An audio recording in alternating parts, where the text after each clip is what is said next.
माझा आक्षेप आहे एका गोष्टीवर, बरोबर असं चूक असं तो ज्याच्या त्याच्यापाशी, पण माझ्या दृष्टीने चुकीची गोष्ट आहे. मी काही गणपतीच्या मूर्ती अशा बघितल्या, त्यांच्या खांद्यावरती घुमडी, हातामध्ये काठीवर मामाचा फेटा लावलेला आहे. मग तुम्ही मामा बसवला का गणपती बसवला? मला काय बसवला म्हणायचं सांगा गड्या. तुम्ही माझ्यापाशी नाही, गणपती बसवला का मामा बसवला? बर मामा तुम्ही जर बसवला, तुम्ही जर म्हणत असाल गणपती बसवला, तर गणपतीच्या हातात काठी तुम्ही का दिली? ते गणपतीचं रूप आहे का? तुम्ही खांद्यावरची घोडी का दिली?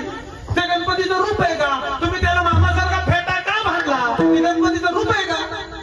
आणि तुम्ही जर म्हणत असाल की मामा बसवला, मग मामा बसवण्याचा ही वेळ आहे का?